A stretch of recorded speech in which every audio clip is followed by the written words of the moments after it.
Hello, today we will be talking about User Datagram Protocol.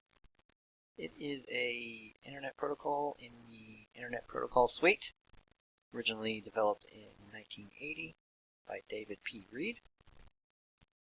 With UDP, applications on computers can send messages to other hosts on the IP network.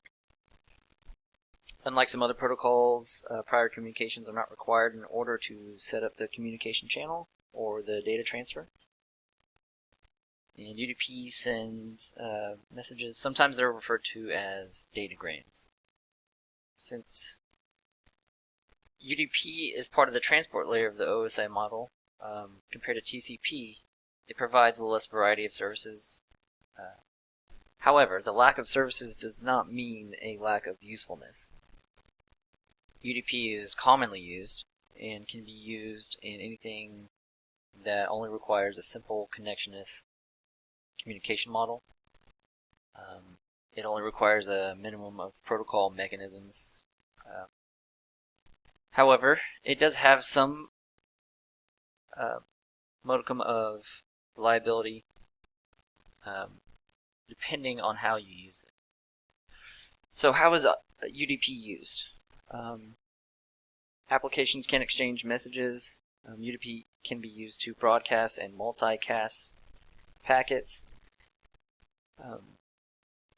Compared to TCP, UDP provides no reliability or windowing, no reordering of the received data. So in TCP, when there's a packet sent, there's a handshake, so to speak, and the packets will be sent in order, and the host will be checking to make sure that all the data was received. And the data is segmented and sent every time in TCP with these larger headers than UDP uses. So UDP sends large chunks of data, is capable of sending large chunks of data. However, in the majority of cases, it just sends them to the host, the receiving host, and hopes that it gets delivered. While this may seem like there's no way for the UDP packet to arrive to its destination, they do so commonly, and they do so with less overhead and less processing than what a common TCP packet would cost. UDP is used in applications that are tolerant of lost data. So if you need to be on a voice over IP call or a streaming call, by the time a packet might be lost, you've already moved on with the conversation, and it's not really required for a TCP packet to have all those checks to make sure that the voice or video data is arriving in order and on time. DNS requests, so anytime that you are searching for a website and you need the domain name servers to supply the information to your computer, these are sent via UDP packets. It's also suitable for online games and as I mentioned, real-time streaming. Other times, it's used in time-sensitive application. Dropped and lost packets are preferable compared to waiting for retransmission. So in TCP, when the connection is established and there is a packet that is lost, the stream is delayed, so to speak, until that packet is arrived and it arrives in order. So if you have a time-sensitive application and you need to get the data there, UDP is the way to go. It doesn't require the connection to wait for the packet to be retransmitted. Also, it's used in DHCP and other routing protocols.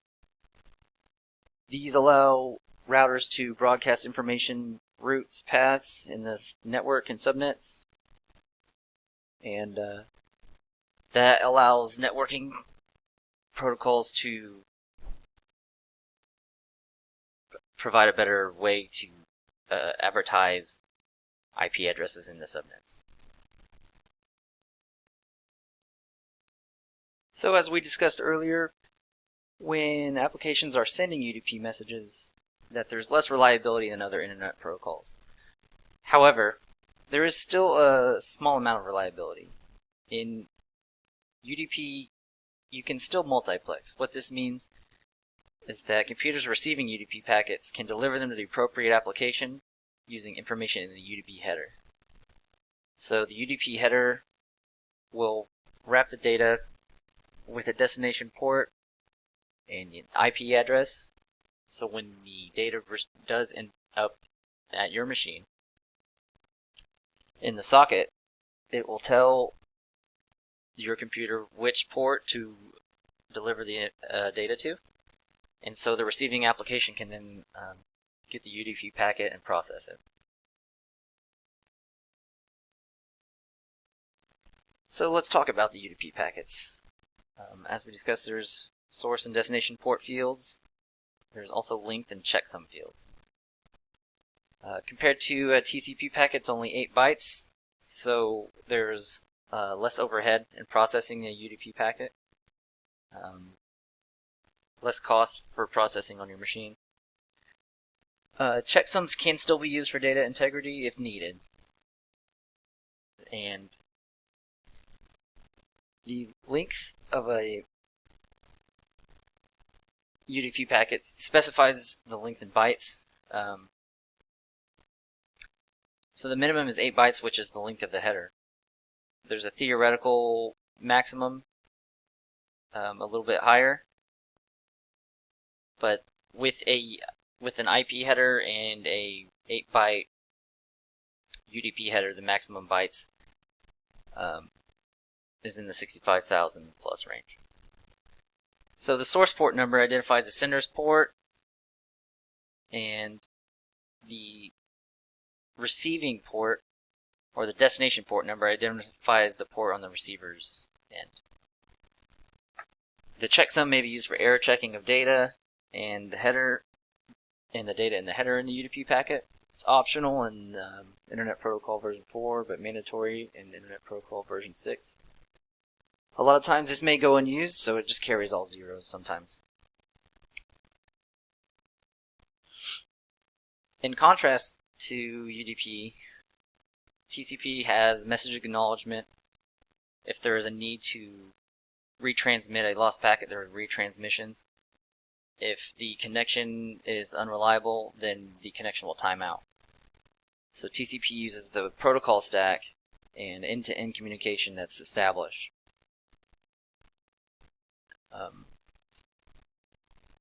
UDP messages also cannot be ordered predictably. So once they are sent, if there's multiple being sent to a receiver, they cannot be predicted. The order in which they arrive cannot be predicted. In contrast, TCP handles this well, as congestion control. Since UDP packets are sent and fired off one after the other, and may arrive in a strange order, congestion control and the packet ordering sometimes has to be handled by the application and the application layer. UDP is capable of broadcast, which means all devices on the subnet can receive packets. It can also multicast, where a single packet can be automatically routed to a large number of hosts without being duplicated. And I think the overall benefit to UDP is that it's lightweight.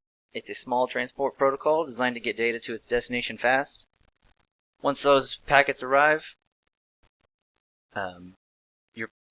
you have the data and you have a large chunk. You don't need to wait for processing to make sure that everything is in order. You're using an application that needs the data fast, such as an online video game.